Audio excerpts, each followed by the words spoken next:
누가복음 11장 주기도문.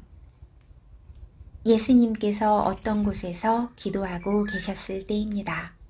예수님께서 기도를 마치시자 제자들 가운데 하나가 와서 말했습니다. 주님, 요한이 자기 제자들에게 기도하는 것을 가르쳐 준 것처럼 우리에게도 가르쳐 주십시오. 예수님께서 제자들에게 말씀하셨습니다. 너희는 기도할 때 이렇게 하여라. 아버지여, 아버지의 이름이 거룩하게 여김을 받으소서. 아버지의 나라가 오게 하소서. 날마다 우리에게 필요한 양식을 주시고 우리가 우리에게 빚진 모든 사람을 용서하오니 우리의 죄도 용서하여 주소서. 그리고 우리를 시험에 빠지지 않게 하소서. 간구하라. 예수님께서 제자들에게 말씀하셨습니다. 너희 중 한 사람에게 친구가 있어 한밤중에 찾아와서 말했다. 친구, 내게 빵 3개만 빌려주게. 내 친구가 여행하여 내게로 왔는데 그에게 차려줄 것이 하나도 없다네. 그런 경우에 나를 괴롭히지 말게. 문이 이미 잠겼고 내 아이들이 나와 함께 침대에 누웠다네. 일어나서 자네에게 줄 수 없네. 하고 대답하겠느냐? 내가 너희에게 말한다. 친구라는 것만으로는 일어나 주지 않을지라도 끈질기게 조르기 때문에 일어나 필요한 만큼 줄 것이다. 구하라, 찾아라, 문을 두드려라. 그러므로 내가 너희에게 말한다. 구하라. 그러면 너희에게 주어질 것이다. 찾아라. 그러면 찾을 것이다. 두드려라. 그러면 문이 너희에게 열릴 것이다. 구하는 사람마다 받을 것이다. 찾는 사람은 찾을 것이다. 두드리는 사람에게는 문이 열릴 것이다. 너희 가운데 어떤 아버지가 아들이 생선을 달라는데 생선을 주지 않고 뱀을 주겠느냐? 또 계란을 달라는데 전갈을 주겠느냐? 너희가 악하더라도 좋은 것을 자녀에게 주려고 한다. 하물며 하늘에 계신 아버지께서 간구하는 자에게 성령을 주시지 않겠느냐? 예수님과 바알세불. 예수님께서 말 못하게 하는 마귀를 쫓아내셨습니다. 마귀가 나가자 말 못하던 사람이 곧 말을 하였습니다. 많은 사람들이 매우 놀랐습니다. 그 중에 어떤 사람들이 말했습니다. 이 사람이 마귀의 왕인 바알세불에게 빌어서 마귀를 쫓아낸다. 또 어떤 사람들은 예수님을 시험하려고 하늘로부터 오는 증거를 보여달라고 하였습니다. 예수님께서 그들의 생각을 아시고 그들에게 말했습니다. 어느 나라든지 서로 자기들끼리 편이 갈라지면 망한다. 그리고 자기들끼리 싸우는 가정도 무너진다. 내가 바알세불에게 빌어서 마귀를 쫓아낸다고 하는데 만일 사탄도 서로 자기들끼리 갈리면 사탄의 나라가 어떻게 서 있겠느냐? 만일 내가 바알세불에게 빌어서 마귀를 쫓아내면 너희 자녀들은 무엇을 가지고 마귀를 쫓아내느냐? 그러므로 그들이 너희의 말이 틀렸다는 것을 증명하고 있다. 만일 내가 하나님의 손가락의 능력으로 마귀를 쫓아낸다면 하나님 나라가 너희에게 와 있는 것이다.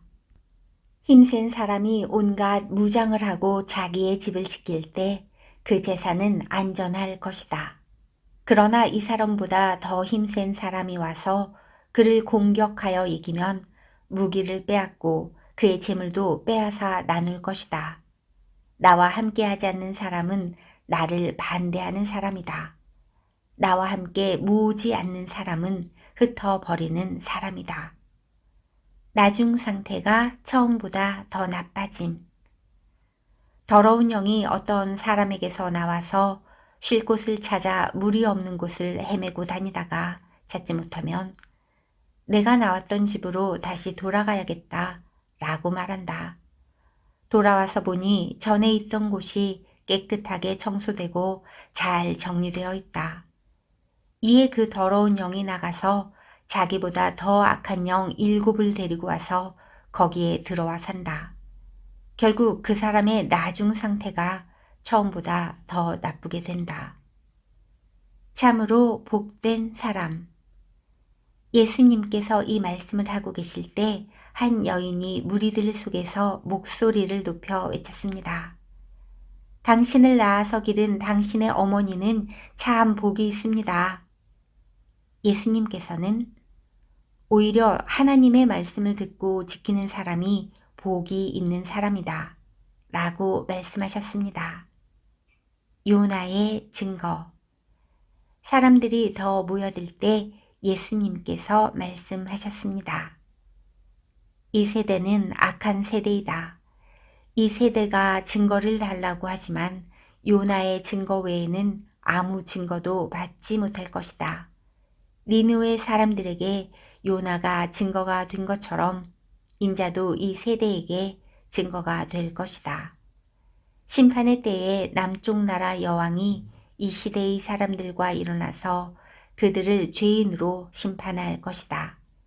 이는 그가 솔로몬의 지혜를 들으려고 땅끝에서 찾아왔기 때문이다.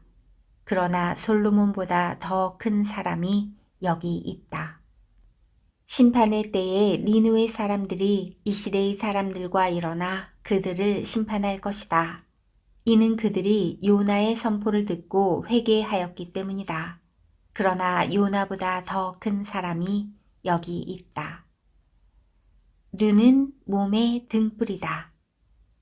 누구든지 등불을 켜서 지하실에 두거나 돛박 아래 두지 않고 등잔대 위에 올려놓아 들어오는 사람들이 빛을 볼 수 있게 한다. 너의 눈은 몸의 등불이다. 만약 너의 눈이 성하면 너의 온몸이 빛으로 가득 찰 것이다. 그러나 너의 눈이 성하지 않으면 너의 온몸이 어두움으로 가득 찰 것이다. 그러므로 네 안에 있는 빛이 어둡지 않게 조심하여라. 만일 너의 온몸이 빛으로 가득 차고 어두움이 없다면 등불이 그 빛으로 너를 비출 때처럼 온전히 밝게 빛날 것이다. 바리새파 사람들과 율법학자들. 예수님께서 말씀하실 때 바리새파 사람이 자기와 함께 식사하자고 청하자 예수님께서 식사 자리에 가서 앉으셨습니다. 예수님께서 식사하시기 전에 손을 씻지 않는 모습을 보고 바리새파 사람이 이상하게 생각했습니다. 그러자 주님께서 그에게 말씀하셨습니다. 너희 바리새파 사람들은 잔과 접시의 겉은 깨끗하게 씻는다. 그러나 그 속에는 욕심과 악한 것이 가득 차 있다. 어리석은 사람들아, 겉을 만드신 분이 속도 만들지 않으셨느냐. 속에 있는 것으로 자비를 베풀어라. 그러면 모든 것이 너희에게 깨끗해질 것이다. 너희 바리새파 사람들에게 화가 있을 것이다. 너희는 박하와 온향과 온갖 채소의 11조를 드린다. 그러나 하나님의 정의와 사랑은 무시한다. 어느 한 가지만 하지 말고 이 모두를 함께 해야 한다. 너희 바리새파 사람들에게 화가 있을 것이다. 너희는 회당의 앞자리를 좋아하고 시장터에서 인사받기를 좋아한다. 너희에게 화가 있을 것이다. 너희는 숨겨진 무덤과 같다.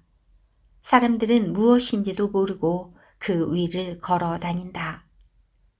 율법학자 중 한 사람이 예수님께 말했습니다. 선생님, 이런 말씀을 하시는 것은 우리를 모독하는 것입니다. 예수님께서 말씀하셨습니다. 너희 율법학자들에게 화가 있을 것이다. 너희는 견디기 힘든 짐을 사람들에게 지우고 있다. 그러면서 너희 자신들은 손가락 하나도 그 짐에 대려고 하지 않는다. 너희에게 화가 있을 것이다. 너희는 너희 조상들이 죽인 예언자들의 무덤을 만들고 있다. 결국 너희는 조상들이 행한 것에 대한 증인이 되고 거기에 동조한다. 그것은 너희 조상들은 죽였고 너희는 무덤을 만들기 때문이다. 그러므로 지혜로우신 하나님께서 말씀하셨다. 내가 예언자들과 사도들을 그들에게 보낼 것이다. 사람들이 그들의 일부는 죽이고 일부는 박해할 것이다. 세상이 만들어진 이후로 예언자들의 흘린 피에 대하여 이 세대에게 책임을 물을 것이다. 그렇다. 너희에게 말한다. 아벨의 피로부터 제단과 성소 사이에서 죽임을 당한 사가랴의 피에 이르기까지 이 세대에게 책임을 물을 것이다. 너희 율법학자들에게 화가 있을 것이다. 너희는 지식의 열쇠를 가로챘다. 그러면서 너희 자신들도 들어가려고 하지 않고 들어가려고 하는 다른 사람들도 막았다. 예수님께서 거기서 떠나실 때 율법학자들과 바리새파 사람들이 예수님에 대해 앙심을 품고 여러 가지 질문으로 몰아댔습니다. 그들은 예수님께서 말씀하시는 것에 트집을 잡으려고 애썼습니다.